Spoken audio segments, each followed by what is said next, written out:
Chapter 10 of The Mad King on the Battlefield. All that night and the following day, Barney Custer and his aide rode in search of the missing king. They came to Blentz, and there Butzow rode boldly into the great court, admitted by virtue of the fact that the guard upon the gate knew him only as an officer of the royal guard whom they believed still loyal to Peter of Blentz. The lieutenant learned that the king was not there, nor had he been since his escape. He also learned that Peter was abroad in the lowland, recruiting followers to aid him forcibly to regain the crown of Lutha. The lieutenant did not wait to hear more, but hurrying from the castle rode to Barney, where the latter had remained in hiding in the wood below the moat, the same wood through which he had stumbled a few weeks previously after his escape from the stagnant waters of the moat. "The king is not here," said Butzow to him, as soon as the former reached his side. "Peter is recruiting an army to aid him in seizing the palace at Lustadt, and king or no king, we must ride for the capital in time to check that move. Thank God," he added, "that we shall have a king to place upon the throne of Lutha at noon tomorrow, in spite of all that Peter can do." "What do you mean?" asked Barney. "Have you any clue to the whereabouts of Leopold?" "I saw the man at Tafelberg whom you say is king," replied Butzow. "I saw him tremble and whimper in the face of danger. I saw him run when he might have seized something, even a stone, and fought at the sides of the men who were come to rescue him. And I saw you there also. The truth and the falsity of this whole strange business is beyond me. But this I know. If you are not the king today, I pray God that the other may not find his way to Lustadt before noon tomorrow, for by then a brave man will sit upon the throne of Lutha, your majesty." Barney laid his hand upon the shoulder of the other. "It cannot be, my friend," he said. "There is more than a throne at stake for me, but to win them both I could not do the thing you suggest. If Leopold of Lutha lives, he must be crowned tomorrow." "And if he does not live?" asked Butzow. Barney Custer shrugged his shoulders. It was dusk when the two entered the palace grounds in Lustadt. The sight of Barney threw the servants and functionaries of the royal household into wild excitement and confusion. Men ran hither and thither, bearing the glad tidings that the king had returned. Old Von der Tann was announced within 10 minutes after Barney reached his apartments. He urged upon the American the necessity for greater caution in the future. "Your Majesty's life is never safe while Peter of Blentz is abroad in Lutha," cried he. "It was to save your king from Peter that we rode from Lustadt last night," replied Barney, but the old prince did not catch the double meaning of the words. While they talked, a young officer of cavalry begged an audience. He had important news for the king, he said. From him Barney learned that Peter of Blentz had succeeded in recruiting a fair-sized army in the lowlands. 2 regiments of government infantry and a squadron of cavalry had united forces with him, for there were those who still accepted him as regent, believing his contention that the true king was dead, and that he whose coronation was to be attempted was but the puppet of old Von der Tann. The morning of November 5th broke clear and cold. The old town of Lustadt was awakened with a start at daybreak by the booming of cannon. Mounted messengers galloped hither and thither through the steep, winding streets. Troops, foot and horse, moved at the double from the barracks along the King's Road to the fortifications which guard the entrance to the city at the foot of Margaretha Street. Upon the heights above the town, Barney Custer and the old Prince Von der Tann stood surrounded by officers and aides, watching the advance of a skirmish line up the slopes toward Lustadt. Behind, the thin-line columns of troops were marching under cover of 2 batteries of field artillery that Peter of Blentz had placed upon a wooden knoll to the southeast of the city. The guns upon the single fort that, overlooking the broad valley, guarded the entire southern exposure of the city, were answering the fire of Prince Peter's artillery, while several machine guns had been placed to sweep the slope up which the skirmish line was advancing. The trees that masked the enemy's pieces extended upward along the ridge and the eastern edge of the city. Barney saw that a force of men might easily reach a commanding position from that direction and enter Lustadt almost in rear of the fortifications. Below him a squadron of the Royal Horse were just emerging from their stables, taking their way toward the plain to join in a concerted movement against the troops that were advancing toward the fort. He turned to an aide-de-camp standing just behind him. "Intercept that squadron and direct the major to move due east along the King's Road to the Grove," he commanded. "We will join him there." And as the officer spurred down the steep and narrow street, the American, followed by Von der Tann and his staff, wheeled and galloped eastward. 10 minutes later, the party entered the wood at the edge of town, where the squadron soon joined them. Von der Tann was mystified at the purpose of this change in the position of the general staff, since from the wood they could see nothing of the battle waging upon the slope. During his brief intercourse with the man he thought king, he had quite forgotten that there had been any question as to the young man's sanity, for he had given no indication of possessing aught but a well-balanced mind. Now, however, he commenced to have misgivings, if not of his sanity, then as to his judgment at least. "I fear, your Majesty," he ventured, "that we are putting ourselves too much out of touch with the main body of the army. We can neither see nor accomplish anything from this position." "We were too far away to accomplish much upon the top of that mountain," replied Barney, "but we're going to commence doing things now. You will please ride back along the King's Road and take direct command of the troops mobilized near the fort. Direct the artillery to redouble their fire upon the enemy's battery for 5 minutes, and then to cease firing into the wood entirely. At the same instant, you may order a cautious advance against the troops advancing up the slope.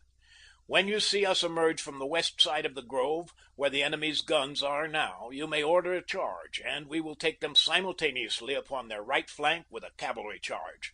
"But, your Majesty," exclaimed Von der Tann dubiously, "where will you be in the meantime?" "We shall be with the major's squadron, and when you see us emerging from the grove, you will know that we have taken Peter's guns and that everything is over except the shouting." "You are not going to accompany the charge?" cried the old prince. "We are going to lead it," said the pseudo-king of Lutha, wheeling his mount as though to indicate that the time for talking was past. With a signal to the major commanding the squadron of Royal Horse, he moved eastward into the wood. Prince Ludwig hesitated a moment as though to question further the wisdom of the move, but finally, with a shake of his head, he trotted off in the direction of the fort. 5 minutes later, the enemy were delighted to note that the fire upon their concealed battery had suddenly ceased. Then Peter saw a force of foot soldiers deploy from the city and advance slowly in line of skirmishers down the slope to meet his own firing line. Immediately he did what Barney had expected that he would, turned the fire of his artillery toward the southwest, directly away from the point from which the American and the crack squadron were advancing. So it came that the cavalrymen crept through the woods upon the rear of the guns, unseen. The noise of their advance was drowned by the detonation of the cannon. The first that the artillerymen knew of the enemy in their rear was a shout of warning from one of the powder men at a caisson, who had caught a glimpse of the grim line advancing through the trees at his rear. Instantly an effort was made to wheel several of the pieces about and train them upon the advancing horsemen. But even had there been time, a shout that rose from several of Peter's artillerymen as the Royal Horse broke into full view would doubtless have prevented the maneuver, for at the sight of the tall, bearded young man who galloped in front of the now charging cavalrymen, there rose a shout of "The King! The King!" With the force of an avalanche, the Royal Horse rode through those 2 batteries of field artillery, and in the thick of the fight that followed rode the American, a smile upon his face, for in his ears rang the wild shouts of his troopers, "For the King! For the King!" In the moment that the enemy made their first determined stand, a bullet brought down the great bay upon which Barney rode. A dozen of Peter's men rushed forward to seize the man stumbling to his feet, as many more of the Royal Horse closed around him, and there for 5 minutes was waged as fierce a battle for possession of a king as was ever fought. But already many of the artillerymen had deserted the guns that had not yet been attacked, for the magic name of king had turned their blood to water. 50 or more raised a white flag and surrendered without striking a blow, and when at last Barney and his little bodyguard fought their way through those who surrounded them, they found the balance of the field already won. Upon the slope below the city, the loyal troops were advancing upon the enemy. Old Prince Ludwig paced back and forth behind them, apparently oblivious to the rain of bullets about him, Every moment he turned his eyes toward the wooded ridge from which there now belched an almost continuous fusillade of shells upon the advancing royalists. Quite suddenly the cannonading ceased, and the old man halted in his tracks, his gaze riveted upon the wood. For several minutes he saw no sign of what was transpiring behind that screen of sere and yellow autumn leaves, and then a man came running out, and after him another and another. The prince raised his field glasses to his eyes. He almost cried aloud in his relief. The uniforms of the fugitives were those of artillerymen, and only cavalry had accompanied the king. A moment later there appeared in the center of his lenses a tall figure with a full beard. He rode, swinging his saber above his head, and behind him at full gallop came a squadron of the royal horse. Old Von der Tann could restrain himself no longer. "The king! The king!" he cried to those about him, pointing in the direction of the wood. The officers gathered there, and the soldiery before him, heard and took up the cry, and then from the old man's lips came the command, "Charge!" And 1,000 men tore down the slopes of Lustadt upon the forces of Peter of Blentz, while from the east the king charged their right flank at the head of the royal horse. Peter of Blentz saw that the day was lost, for the troops upon the right were crumpling before the false king, while he and his cavalrymen were yet a half-mile distant. Before the retreat could become a rout, the Prince Regent ordered his forces to fall back slowly upon a suburb that lies in the valley below the city. Once safely there, he raised a white flag, asking a conference with Prince Ludwig. "Your Majesty," said the old man, "what answer shall we send the traitor who even now ignores the presence of his king?" "Treat with him," replied the American. "He may be honest enough in his belief that I am an impostor." Von der Tann shrugged his shoulders, but did as Barney bid, and for half an hour the young man waited with Butzow, while Von der Tann and Peter met halfway between the forces for their conference. A dozen members of the most powerful of the older nobility accompanied Ludwig. When they returned, their faces were a picture of puzzled bewilderment. With them were several officers, soldiers, and civilians from Peter's contingency. "What said he?" asked Barney. "He said, your Majesty," replied Von der Tann, "that he is confident you are not the king, and that these men he has sent with me knew the king well at Blentz. As proof that you are not the king, he has offered the evidence of your own denials, made not only to his officers and soldiers, but to the man who is now your royal lieutenant, Butzow, and to the Princess Emma von der Tann, my daughter. He insists that he is fighting for the welfare of Luther, while we are traitors, attempting to seat an impostor upon the throne of the dead Leopold. I will admit that we are at a loss, your Majesty, to know where lies the truth, and where the falsity in this matter. We seek only to serve our country and our king, but there are those among us who, to be entirely frank, are not yet convinced that you are Leopold. The result of the conference may not then meet with the hearty approval of your Majesty." "What was the result?" asked Barney. "It was decided that all hostilities cease, and that Prince Peter be given an opportunity to establish the validity of his claim that your Majesty is an impostor. If he is able to do so, to the entire satisfaction of the majority of the old nobility, we have agreed to support him in a return to his regency." For a moment there was deep silence. Many of the nobles stood with averted faces and eyes upon the ground. The American, a half smile upon his face, turned toward the men of Peter who had come to denounce him. He knew what their verdict would be. He knew that if he were to save the throne for Leopold, he must hold it at any cost until Leopold should be found. Troopers were scouring the country about Lustadt as far as Blentz, in search of Menck and Koblich.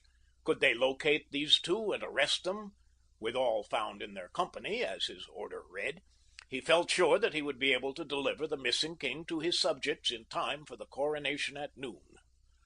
Barney looked straight into the eyes of old Von der Tann.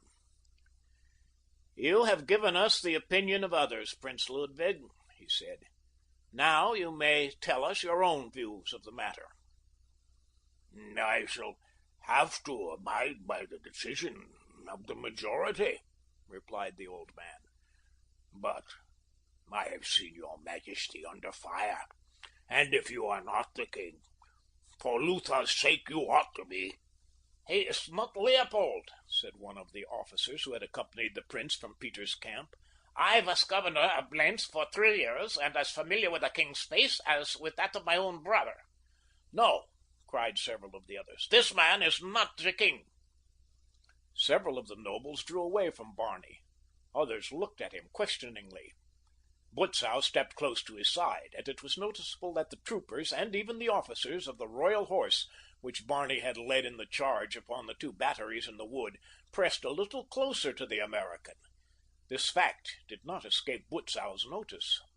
"If you are content to take the word of the servants of a traitor and a would-be regicide," he cried, "I am not. There has been no proof advanced that this man is not the king. In so far as I am concerned, he is the king. Nor ever do I expect to serve another more worthy of the title. If Peter of Blentz has real proof, not the testimony of his own faction, that Leopold of Lutha is dead, let him bring it forward before noon today, for at noon we shall crown a king in the cathedral at Lustadt, and I for one pray to God that it may be he who has led us in battle today." A shout of applause rose from the Royal Horse, and from the foot soldiers who had seen the king charge across the plain, scattering the enemy before him. Barney, appreciating the advantage in the sudden turn affairs had taken following Butzow's words, swung to the saddle.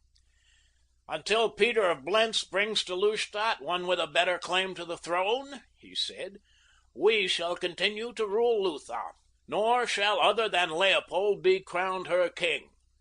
We approve of the amnesty you have granted Prince Ludwig, and Peter of Blentz is free to enter Lustadt as he will, so long as he does not plot against the true king. Major," he added, turning to the commander of the squadron at his back, "we are returning to the palace. Your squadron will escort us, remaining on guard there about the grounds. Prince Ludwig, you will see that machine guns are placed about the palace and commanding the approaches to the cathedral." With a nod to the cavalry major, he wheeled his horse and trotted up the slope toward Lustadt. With a grim smile, Prince Ludwig von der Tann mounted his horse and rode toward the fort. At his side were several of the nobles of Lutha. They looked at him in astonishment. "You are doing his bidding, although you do not know that he is the true king?" asked one of them. "Were he an impostor," replied the old man, "he would have insisted by word of mouth that he is king, but not once has he said that he is Leopold. Instead, he has proved his kingship by his acts." End of chapter 10.